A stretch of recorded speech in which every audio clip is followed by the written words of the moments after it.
दोस्तों, कैसे हैं आप लोग? मुझे उम्मीद है आप सभी अच्छे होंगे और आप सभी की तैयारी बहुत ही बेहतरीन चल रही होगी।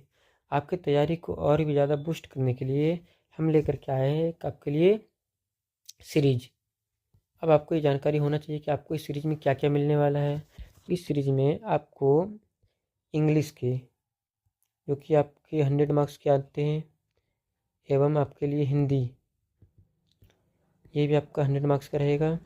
इन दोनों सब्जेक्ट में आपका जो भी प्रोज वाला सेक्शन है और पोइट्री वाला सेक्शन है, इन सभी से आपके लिए कुछ सवाल मैं लेकर के आऊँगा, जो आपके पहले एग्ज़ाम जो हुए हैं उनमें से कुछ कॉमन क्वेश्चन होंगे, जिसे हम लोग PYQ बोलते हैं, प्रीवियस ईयर क्वेश्चन। और कुछ क्वेश्चन ऐसे हैं जो आपके एग्ज़ाम में आने की संभावना बने हैं।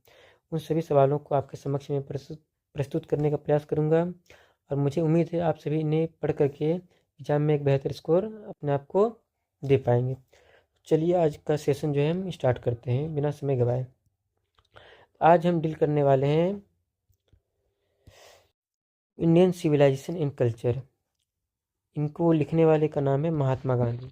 महात्मा गांधी, जिन्हें हम लोग बापू के नाम से भी संबोधित करते हैं और इन्हें फादर ऑफ द नेशन भी कहा जाता है।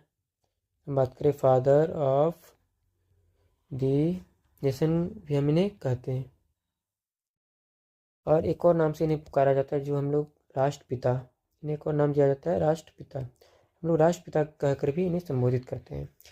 तो आज हम पढ़ने जा रहे हैं या फिर इनके ऑब्जेक्टिव्स को देखने जा रहे हैं। उन चैप्टर का नाम है इंडियन सिविलाइजेशन एंड कल्चर। अगर हम इनकी बात करें तो ये है क्या? इंडियन सिविलाइजेशन का अर्थ होता है भारतीय सभ्यता एवं संस्कृति। हम इन चीज़ों को देखने वाले हैं। मतलब भारत की सभ्यता आज से कई साल पहले आज़ादी के वक्त में कैसी हुई करती थी, या आज़ादी से पहले भारत की सभ्यता कैसी थी। आप लोग अगर जानते होंगे, जो भारत के वासी हैं, हमारा जो देश है भारत, वो प्राचीन समय में सभ्यता और अपनी संस्कृति के लिए जाना जाता था, और आज भी हमारा सभ्यता और संस्कृति बाकी देशों की तुलना में बेहतर स्थान पे है। इसमें कोई शक नहीं है कि हमारा देश एक बेहतर सभ्यता और संस्कृति के साथ आगे बढ़ रहा है। तो आज गांधी जी के लिखे हुए इस कहानी को हमने देखेंगे, और इसमें जितने भी ऑब्जेक्टिव्स बन सकते हैं, संभावित ऑब्जेक्टिव, हम उन्हें डील करेंगे। और संभावना है कि इन्हीं सभी ऑब्जेक्टिव्स में से आपके एग्जाम में क्वेश्चन देखने को मिलेंगे। चलिए हम अपने सवालों को स्टार्ट करते हैं। हाँ, तो मेरा नाम हुआ विवेक पंडित, और मैं आपको इंग्लिश एवं हिंदी की सभी जो आपकी कहानी और कविता है, उससे जितने भी सवाल बनेंगे या फिर उन्हें जितने भी तरह से मैं आपके लिए आसान बना सकूँगा, मेरा प्रयास आपके लिए भरपूर रहेगा ताकि मैं आपके लिए कुछ बेहतर प्रस्तुत कर सकूँ। तो चलिए आगे देखते हैं। हाँ, तो ये जो सीरीज़ हमारे द्वारा चलाई जा रही है, इस सीरीज़ में आपको क्या क्या देखने को मिलेगा। तो पहला पॉइंट है आपका एग्ज़ाम ओरिएंटेड। मतलब इसमें कोई भी एक्स्ट्रा चीज़ पढ़ाया नहीं जाएगा, इसमें वही पढ़ाया जाएगा जो आपके एग्ज़ाम में पूछा जाता है और जो कि आपके एग्ज़ाम में पूछा जाने वाला है। टू द पॉइंट हम लोग बात करेंगे। ज़्यादा घुमा फिरा कर बात करने के लिए हमारे पास समय नहीं बचा है। हम लोग बिल्कुल टू द पॉइंट आएंगे और आपके सवाल को हल करेंगे। इसमें आपको प्रीवियस ईयर क्वेश्चन देखने के लिए भी मिलेंगे, ताकि आप उससे अनुमान लगा सकते हैं कि एग्ज़ाम में क्वेश्चन कैसे पूछे गए हैं। और इसमें सिलेक्टेड क्वेश्चंस रहेंगे। मतलब मैं आपको 200-250 क्वेश्चन करवा करके एक चैप्टर में ये नहीं कहूँगा कि इसमें से ही क्वेश्चन आएंगे। आपको कुछ सिलेक्टेड क्वेश्चन दिए जाएंगे और उनमें से आपके एग्जाम में कुछ सवाल आपको डायरेक्टली देखने के लिए मिलेंगे। चलिए हम अपने सवालों की ओर आगे बढ़ते हैं। तो हमारा पहला सवाल है, एटिक सिविलाइजेशन बिलोंग्स टू। मतलब जो एटिक सिविलाइजेशन है, ये किससे बिलोंग करता है? एटिक सिविलाइजेशन किससे बिलोंग करता है? तो हम लोग अपने इंडियन सिविलाइजेशन कल्चर के जो कहानी है उन्हें हम लोग पढ़ा। उसमें हमको जानने के लिए मिला था कि एटिक सिविलाइजेशन जो है वो ग्रीक से संबंधित है, ग्रीक एवं रोम से संबंधित है। तो हम लोगों के पास यहाँ पे एक ऑप्शन है, तो हम लोग इसको ग्रीक मारेंगे और यहाँ से मारने के बाद आगे बढ़ेंगे अपने आगे की ओर। Our ancestor therefore set a limit of. Ancestor का अर्थ क्या होता है? एंसेस्टर का अर्थ होता है हमारे पूर्वज। हमारे पूर्वज मतलब हमारे दादा, फिर उनके पिताजी, उनके पिताजी, मतलब हमारे जनरेशन से पहले जो लोग हुआ करते थे, वो क्या एक लिमिट सेट करके गए थे हमारे लिए, ताकि हम लोग क्या कर सके, उन्हें और भी अच्छे तरीके से क्या कर सके, आगे की ओर चला सके। तो अगर हम बात करें लैंड, लैंड का मतलब ज़मीन, क्या हमारे पूर्वज हमारे लिए ज़मीन का एक लिमिट सेट करके गए थे? तो बिल्कुल नहीं।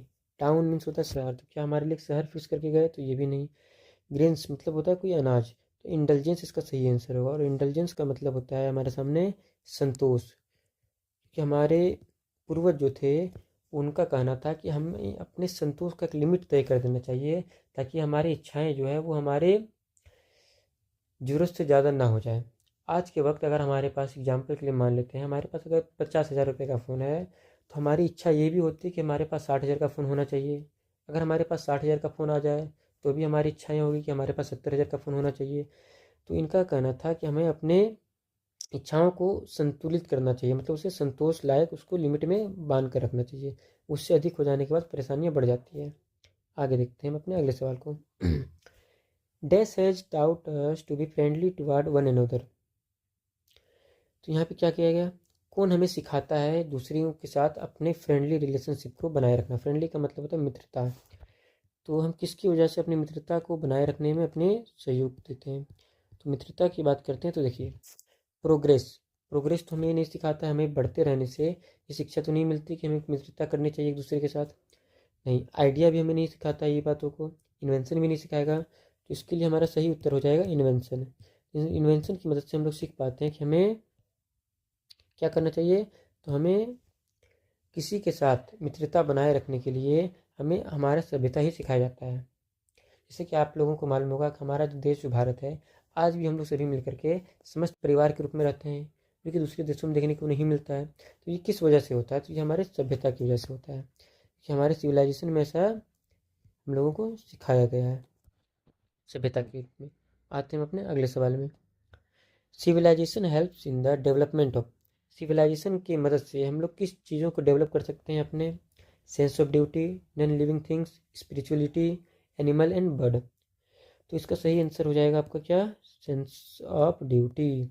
सेंस ऑफ ड्यूटी कहने का मतलब हुआ कि हम लोगों को अपने कर्तव्यों का ये क्या कराती है? बोध कराती है। कर्तव्य मतलब हमारा जो इंसान है हम, तो हमारा क्या कर्तव्य होना चाहिए, इन चीज़ों का बोध हमारा कौन कहलाता है, कौन कराता है? वो हमारा सभ्यता करवाता है। चलिए हम अपने अगले सवाल की ओर बढ़ते हैं। हमारा अगला सवाल है, अकॉर्डिंग टू गांधी, मतलब गांधी जी के हिसाब से हमारा माइंड क्या था, हमारा जो मस्तिष्क है वो क्या है? उनके हिसाब से हमारा जो मस्तिष्क है वो एक रेस्टलेस बर्ड है। रेस्टलेस बर्ड कहने का अर्थ हुआ कि हमारा जो मस्तिष्क है वो एक बेचैन पक्षी है। बेचैन पक्षी है, मतलब इसे जितनी हम देते जाएंगे, जितनी इसकी इच्छाएं को पूरी करते जाएंगे, इसकी इच्छाएं का लिमिट कभी समाप्त नहीं होगा। हमारे मस्तिष्क का जो इच्छा है वो हमेशा समय तो समय के दौरान बढ़ता चला जाता है। जैसे मैंने आपको अभी एक एग्जाम्पल दिया था कि अगर हम 40,000 के फ़ोन की इच्छा करते हैं और वो मुझे प्राप्त हो जाता है, फिर भी हमारी इच्छाएँ वहाँ पे समाप्त नहीं होती है। हमारा मस्तिष्क ये चाहता है कि हम उससे भी बेहतर अपने आप को कर सकें। तो ये हमारा दिमाग एक तरह से हमारे लिए रेस्टलेस बर्ड है, ये गांधी जी के अकॉर्डिंग कहा गया है। आते हैं, in no civilization have all mean attend. इसका मतलब हुआ कि in no civilization have all mean attend perfection. इसका सही उत्तर क्या हो जाएगा? परफेक्शन हो जाएगा।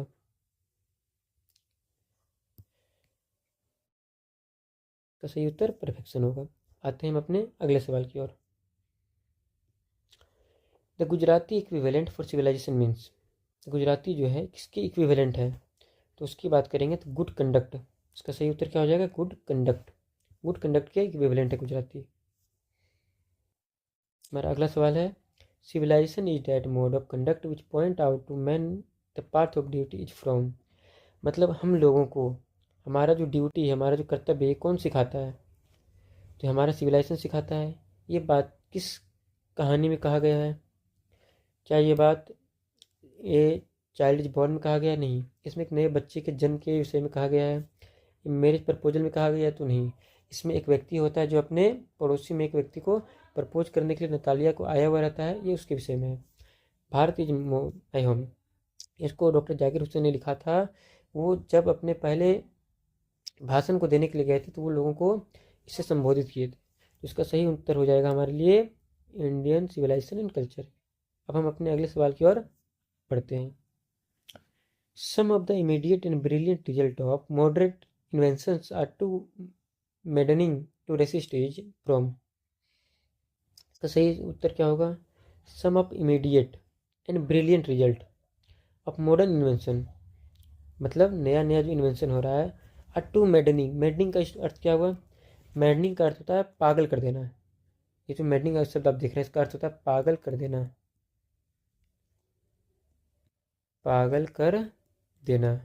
मतलब हमारे सामने जो नया नया इन्वेंशन हो रहा है हम उन्हें देख करके एक तरह से पागल होते चले जा रहे हैं। इसका अर्थ क्या हुआ? हम उनका उपयोग करते हैं लेकिन हम उनका उपयोग उस लिमिट तक नहीं करते हैं जिस लिमिट तक हमें करना चाहिए। धीरे धीरे समय के साथ हम उनके गुलाम होते चले जाते हैं और इन चीज़ों को हमारे जीवन में बहुत ही गहरा प्रभाव पड़ता है। ये किस कहानी में लिखा गया है? तो ये लिखा गया है इंडियन सिविलाइजेशन एंड कल्चर में। और इनको किसने हमारे सामने प्रस्तुत किया था? तो आप कहेंगे महात्मा जी ने, महात्मा गांधी ने हमारे लिए लिखा था। आगे बढ़ते हैं अपने अगले सवाल पे। The more we indulge in our passion unbridled thick become is taken from the more. आपके सामने एक और नया वर्ड आया, मैं इसे आपके लिए आसान कर देता हूँ। अनब्राइल्ड मतलब होता है निरंकुश, निरंकुश। ऐसे ही हम कह सकते हैं बेलगाम, मतलब एक जानवर होता है जो बेलगाम हो जाता है। उसी तरह से बोला गया है, इस जो चीज़ आपके सामने बोला गया है, the more we indulge in our passion unbridled they become in taken from the more. मतलब हमें जितनी मिलती चली जाती है, जितनी इच्छाएं हमारी पूरी होती चली जाती है, उतनी नई इच्छाएं हमारे जीवन में और भी ज़्यादा निर्माण होते चले जाता है उन इच्छाओं को। और ये किस चैप्टर में कहा गया है? इंडियन सिविलाइजेशन एंड कल्चर में इन बातों को रखा गया है गांधी जी के द्वारा। आगे बढ़ते हैं। Dash were satisfy with true home rule. अगर हम बात करें ट्रू होम जो रूल है, ट्रू होम रूल, ये इन लोगों, कौन ऐसे लोग थे जो इनसे सेटिस्फाई थे? क्या जर्मन थे? बोलेंगे नहीं। क्या इटालियन थे? आप बोलेंगे नहीं। तो ये कैसे लोग थे? तो आप कहेंगे ये जो है आवर एंसेस्टर थे, मतलब हमारे पूर्वज जैसे थे जो ट्रू होम रूल पे विश्वास रखते थे। हमारा अगला सवाल, Indian remains immovable and that is her. Immovable का अर्थ होता है जो चीज़ चलना ना जा सके, जो चीज़ बदला ना जा सके, उसे हम लोग इमूवेबल कहेंगे। तो ये क्या चीज़ है? तो आप कहेंगे ये हमारे लिए ग्लोरी है। ग्लोरी का अर्थ होता है खुशी, ये हमारा खुशी है, ये मूवेबल नहीं है, हमेशा ये स्थिर रहा है हमारे लिए। चलिए, the sentence after all there is something in Hinduism that has kept it alive up till now is taken from. ये जो सेंटेंस लिया गया है ये कहाँ से लिया गया है? तो ये आप कहेंगे सिविलाइजेशन एंड कल्चर से लिया गया है। आप लोगों ने अगर ये बुक पढ़ा होगा तो आपको ये वर्ड देखने के लिए मिला होगा, ये पार्ट, ये सेंटेंस का ये पार्ट। चलिए हम अपने अगले सवाल पे आते हैं। Gandhi ji died at the hand of fanatic कौन। गांधी जी का जो निधन है वो कब हुआ था? ये आप सभी लोग जानते होंगे बेहतरीन तरीके से, 30 जनवरी 1948 को हुआ था, आज़ादी के बाद। आते हैं हम अपने अगले सवाल पे। I believe that the civilization India has evolved as not to be beaten in the world from. मतलब यहाँ पे क्या बोला गया है? आई बिलीव डैट मतलब इसका अर्थ हुआ मुझे विश्वास है। किन बातों पे विश्वास है मुझे? I believe that civilization India has evolved not to be beaten in the world. मतलब भारत की जो सभ्यता है उसे पूरे विश्व की कोई भी सभ्यता हरा नहीं सकती है। ना वो पहले हरा पाई थी, ना वो आज हरा पाएगी। और इन बातों को किस कहानी में रखा गया है? तो इन बातों को रखा गया है हमारे इंडियन सिविलाइजेशन एंड कल्चर में। चलिए हम अपने अगले सवाल पे आते हैं। Our forefathers did not invent machinery because. Forefather मतलब हुआ हमारे जो पूर्वज थे, एंसेस्टर्स थे, उन्होंने मशीनों का उपयोग या मशीनों का आविष्कार क्यों नहीं किया? इसका अर्थ ये नहीं समझना है कि वो लोग इस काबिल नहीं थे कि वो मशीन का निर्माण नहीं कर सकते थे। इसका अर्थ ये हुआ कि वो लोग मशीनों का निर्माण करने के बावजूद, ठीक है, अगर वो आप चाहते तो मशीनों का निर्माण कर सकते थे, पर वो इस बात से भली भांति परिचित थे कि अगर मशीनों का हम निर्माण करते हैं तो उनका उपयोग करते करते हम एक समय ऐसा आएगा जब पूरी तरह से मशीनों के ऊपर निर्भर हो जाएंगे। इसी वजह से उन्होंने मशीनों का निर्माण नहीं। हाँ, तो ये क्या कारण रहा है इसका? इसका ये कारण रहा है, दे न्यू, वे जानते थे, we would become slave. Slave का अर्थ होता है गुलाम। स्लेव का अर्थ हम लोग क्या जानते हैं? गुलाम होता है। क्योंकि वो जानते थे कि हम लोग एक समय ऐसा आएगा जब मशीनों का उपयोग करते करते हम उसके गुलाम बन जाएंगे। इसी वजह से उन्होंने मशीनों का आविष्कार नहीं करना चाहा।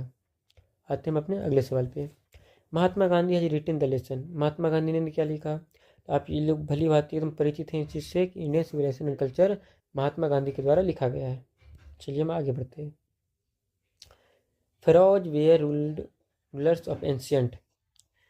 फेरोज आपका जो है ये वाला, ये किसकी सभ्यता है? तो आप सभी लोग कहेंगे ये किसकी सभ्यता है? ये इजिप्ट की सभ्यता है। चलिए हम अपने अगले सवाल पे आते हैं। Were rules of Egypt. Same उसी क्वेश्चन को आप देख सकते हैं यहाँ पे, उसी क्वेश्चन को यहाँ पर बदल कर दिया गया है। पीछे आते हैं वापस, देखिए यहाँ पर पूछा गया फेरोज जो सभ्यता है वो किसकी सभ्यता है? प्राचीन सभ्यता है। और यहाँ पे 19 चीज़ों को घुमा दिया गया है। यहाँ पे इजिप्ट को सवाल में दे दिया गया है और फेरोज को आपका ऑप्शन में दिया गया है। तो कई बार ऐसे होते हैं कि जवाब हमें पता होता है पर क्वेश्चन को इस तरह से डिजाइन किया जाता है ताकि हम लोग उसमें उलझ करके सवाल को गलत कर दें। चलिए हम अपने अगले सवाल पे आते हैं। Civilization is the state of development of a. Civilization हम लोगों को क्या सिखाता है? किन चीज़ों के डेवलपमेंट को सिखाता है? तो ये हम लोगों को इंसानों की डेवलपमेंट को सिखाता है। मतलब इंसान किस तरह से अपने मानवता को जिंदा रखता है और मानवता को का जो फर्ज है उसे निभाता है, ये हम लोगों को सिविलाइजेशन में सीखने को मिलेगा। हम अपने अगले सवाल पे आते हैं। Given is associated with. ये जो गिवन है किससे एसोसिएटेड है? आप कहेंगे इटली से एसोसिएटेड है। चलिए हम अपने अगले सवाल पे आते हैं। European civilization will mean dash for India. European जो सभ्यता है मतलब पश्चिमी जो सभ्यता, यूरोपियन सभ्यता का अर्थ हुआ पश्चिमी सभ्यता। पश्चिमी सभ्यता, पश्चिमी सभ्यता में किसके लिए बोला गया है? ये यूरोपियन सिविलाइजेशन ये किसके विषय में बोला गया है? तो ये अंग्रेज़ों के विषय में बोला गया है कि अंग्रेज जब भारत पे आए तो वो भारत की सभ्यता को क्या कर चुके थे? तो आप कहेंगे पूरी तरह से रियूंड कर दिए, मतलब पूरी तरह से बर्बाद कर दिए। भारत की सभ्यता को पूरी तरह से बर्बाद करने का काम किसने किया? पूरी तरह से बर्बाद करने का काम यूरोपियन सिविलाइजेशन ने किया है। चलिए हम अपने अगले सवाल पे आते हैं। हमारा अगला सवाल है simple living in high thinking. ये आप सुने होंगे अपने पिताजी या अपने दादाजी के मुख से भी आपको कई बार सुनने को मिला होगा कि हमें simple living in high thinking को अपनाना चाहिए। इसका अर्थ क्या हुआ? सिंपल लिविंग का अर्थ हुआ साधारण जीवन, सादा जीवन। क्या बोलते हैं उन लोग? सादा जीवन, उच्च विचार। मतलब हमें अपने जीवन को सफ़ेद रखना चाहिए। अर्थ हुआ बिल्कुल सिंपल रखना चाहिए, बहुत ज़्यादा इसमें ताम झाम करने की आवश्यकता नहीं है। लेकिन हमारे विचार को हमें अपने जीवन से कई ज़्यादा ऊपर रखने की ज़रूरत है क्योंकि हमारा विचार ही हम लोगों को एक अच्छा इंसान साबित करता है। तो हमारे पूर्वज क्या कहते थे? Simple living and high thinking. ये किस कहानी में बोला गया है? ये इंडियन सिविलाइजेशन एंड कल्चर में बताया गया है। चलिए हम आते हैं अपने अगले सवाल पे। Indian glory is that it is. Indian glory का अर्थ हुआ भारत की खुशी किन चीज़ों में है? तो ये सेम क्वेश्चन आपको पीछे कुछ सवालों के पीछे आपको देखने के लिए मिला था। इमूवेबल, इमूवेबल जो है आपका वो इंडियन ग्लोरी को बनाए रखता है। मतलब इंडिया का जो खुशी है वो कभी समाप्त नहीं हुआ है। आते हैं हम अपने अगले सवाल पे। Was a spiritual leader than a politician. Politician जो है गांधी जी की अगर हम बात करें तो पॉलिटिशियन से ज़्यादा स्पिरिचुअल लीडर रहे हैं। मतलब स्पिरिचुअल लीडर का अर्थ हुआ धार्मिक नेता। मतलब वो राजनेता नहीं थे, क्या थे? धार्मिक नेता थे। कौन थे? महात्मा गांधी थे। क्योंकि हम उन्हीं की बात की कर रहे हैं अभी। आगे बढ़ते हैं। My experience with truth was written by. ये जो आप कहानी है बहुत ही फेमस, आपने सुना होगा, माई एक्सपीरियंस विथ ट्रूथ। इनको लिखने का काम किसने किया? तो इनको लिखने का काम महात्मा गांधी के द्वारा किया गया है। हमारा अगला सवाल है the human mind is a restless. मतलब हमारा जो माइंड है वो रेस्टलेस बर्ड है। इसका अर्थ हुआ उसको कभी भी रेस्ट नहीं मिलता है, कभी भी आराम नहीं करना चाहता है। मोर इट वांट, मतलब उसे जितना दिया जाए वो उससे अधिक की इच्छा करता है। मोर इट वांट मतलब अगर 10 दिया जाए तो 20 की इच्छा करेगा, 20 दिया जाए तो 40 की इच्छा करेगा। मतलब इसका इच्छा समय के अनुसार बढ़ता चला जाता है। तो हमारा माइंड क्या है? ये आपको पीछे बताया जा चुका है। हमारा माइंड एक बर्ड है। कौन सा बर्ड? तो रेस्टलेस बर्ड।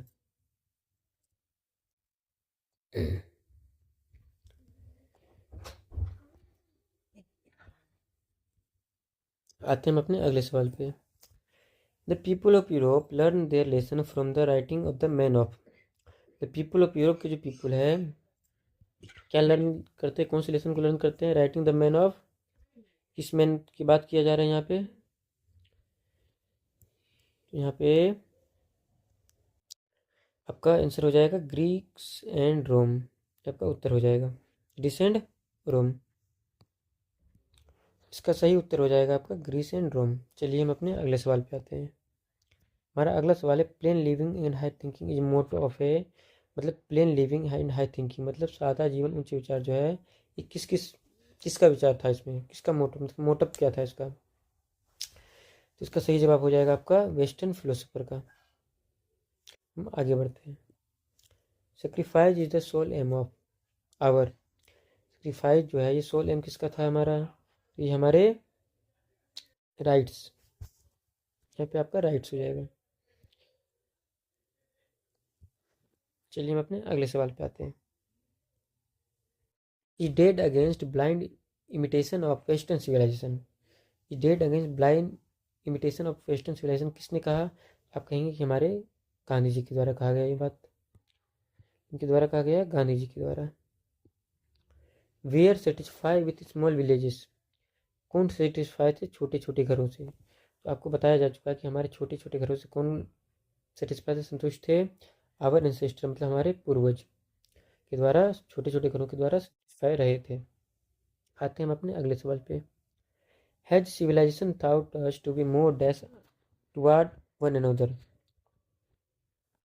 है सिविलाइजेशन टाउच, सिविलाइजेशन हमें क्या सिखाता है, to be more friendly toward one another, मतलब हमें एक दूसरे से क्या करना चाहिए, फ्रेंडली बन के रहना चाहिए। हमारा कौन सिखाता है, ये हमारे सभ्यता के द्वारा हमें बताया जाता है कि हमें सभी से फ्रेंडली बिहेव करना चाहिए, मिलकर रहना चाहिए। Our ancestors enjoy true home rule, true home के बाद आपका यहाँ पे डैश है, मतलब क्या है, ट्रू होम रूल, ये आप लोगों को बताया जा चुका है 34। चलिए हम अपने अगले सवाल पे आते हैं। Wealth and luxurious do not make a happy, यहाँ पे लग्जरियस का स्पेलिंग आप, यहाँ पे टाइपिंग मिस्टेक हो गया है तो इससे सुधार दिया जाएगा। इसका सही स्पेलिंग हो जाएगा LUXURIOUS,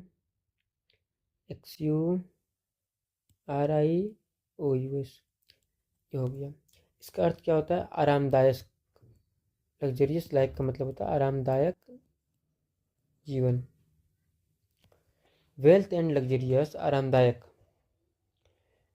not make a dash happy, इसका अर्थ क्या हुआ, वेल्थ एंड लग्जरियस का अर्थ हुआ हमारा जो पैसा है, हमारा जो आरामदायक ज़िंदगी है, क्या ये हमें खुश रखेगा, बट हैप्पी, कौन हैप्पी होगा, तो आप बोलेंगे इंसान, क्यों, किसके लिए है, इंसानों के लिए, किसके लिए, इंसानों के लिए। चलिए हम अपने अगले सवाल पे आते हैं।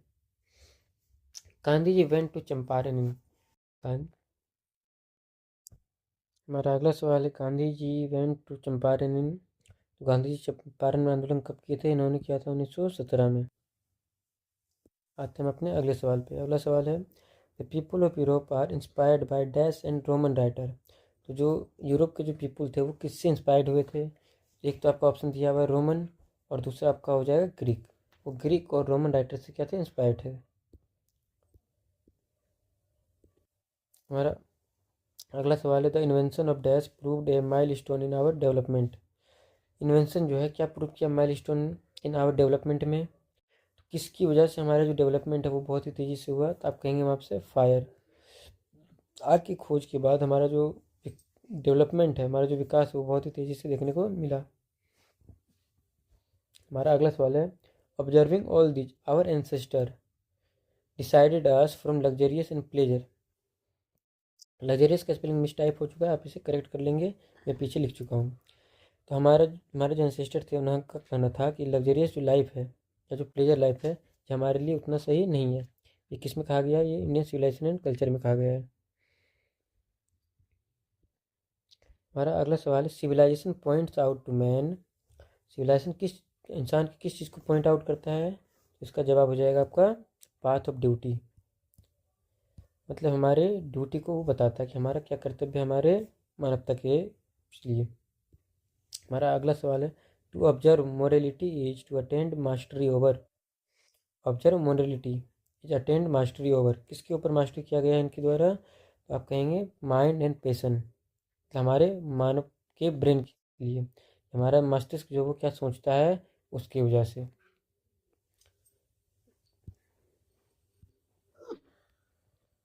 तो इसकी हमारा ब्रेन किस चीज़ों को सोचता है उसके विषय में इन्होंने ऑब्जर्व किया है। हमारा अगला सवाल है the mind is a restless bird. हमारा जो माइंड है वो एक रेस्टलेस बर्ड है, मतलब वो एक पक्षी है, बेचैन पक्षी।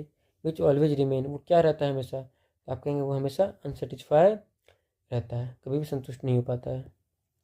हैप्पीनेस इज लार्जली है, हैप्पीनेस क्या है, हैप्पीनेस एक तरह का मेंटल कंडीशन है, ना कि वो फिजिकल। तो अगर ये फिजिकल कंडीशन नहीं है तो क्या इसे फिजिकल वस्तुओं से दूर किया जा सकता है, तो आप बोलेंगे नहीं। तो हम लोग अपने हैप्पीनेस को कहाँ ढूंढने का प्रयास करते हैं, तो हैप्पीनेस फिजिकल कंडीशन में ढूंढने का प्रयास करते हैं, जो इसमें होता ही नहीं है। ये किस में होता है, तो मेंटल कंडीशन में देखने को मिलता है। इसका सही उत्तर हो जाएगा आपका मेंटल कंडीशन। हाँ, लेकिन हम लोग ढूंढने का प्रयास किस में करते हैं, हम लोग ढूंढने का प्रयास करते हैं उसको फिजिकल वस्तुओं में, भौतिक वस्तुओं में। फिजिकल कंडीशन हो गया एक तरह से भौतिक अवस्था। हमारा अगला सवाल है महात्मा गांधी वाज मोर है। महात्मा गांधी क्या थे, एक, तो आप कहेंगे स्पिरिचुअल लीडर थे। स्पिरिचुअल लीडर का अर्थ होता है धार्मिक नेता थे। महात्मा गांधी क्या थे, एक, आप कहेंगे धार्मिक नेता थे, धार्मिक नेता थे। हमारा अगला सवाल क्या है, I am thankful to the West for many a thing I have learn from western literature is taken from. I am thankful to West for a many thing, मतलब हमारा जो पश्चिमी वेस्टर्न जो सिविलाइजेशन था उनके द्वारा हम लोगों को बहुत सारी चीज़ सीखने को मिला।